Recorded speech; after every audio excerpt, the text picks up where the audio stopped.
With 3 hurricane landfalls since August 27th, plus a pandemic and low market prices, Louisiana's farmers and ranchers have been under a lot of stress.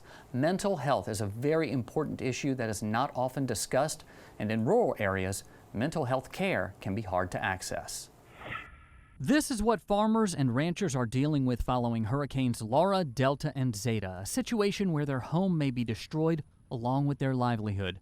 It's stress on top of stress, while also dealing with the COVID-19 pandemic. You know, there just kind of seems to be this never-ending additions of stress, and folks in rural communities are hit extremely hard, and farmers who are using the land for their livelihood are going through day-to-day uncertainties on whether or not they will be able to have that livelihood in another week, get through, and a month or 3 weeks later have to go through that same again. Raymond Tucker is an assistant professor of psychology at LSU. He says there are signs that stress could be taking a toll on someone's mental health. If somebody seems to be preparing for death, like getting their affairs in order sort of out of the blue, so this could be something like creating a will out of nowhere, without discussing with family and friends, they just create one.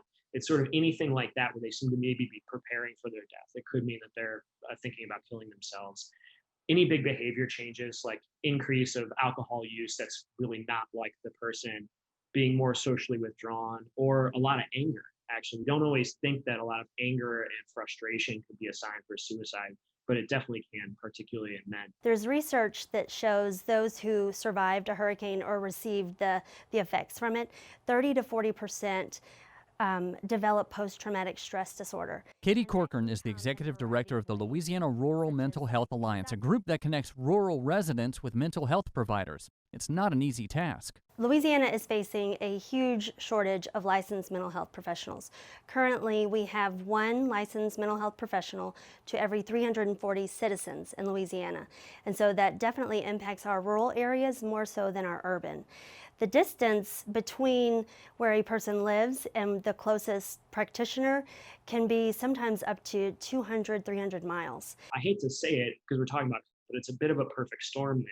We have a stigma, we have low access to care. It may take an hour to get to an office and may not have the right sort of insurance coverages, which a lot of people don't, but particularly in rural areas, they don't. So the finances become more of a burden to get the care somebody needs. And in times like these, both Tucker and Corcoran say one of the best things we can do is check in on one another. Check on your neighbors, talk to your friends, talk to your family, but like if you see somebody down the road, you know, wave at them, stop and roll down your window. How are you doing? Because we're in Louisiana, you know, we love people. We love community. We love being around everyone, as long as we're doing it safely, you know, in these unprecedented times, but we just need to connect.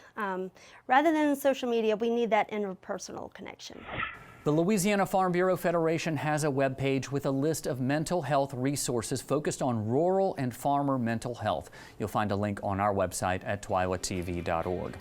Still to come on Twila, a little something that unites all of us regardless of elections. But first, a little farmers market analysis with a certified chef. Stay with us.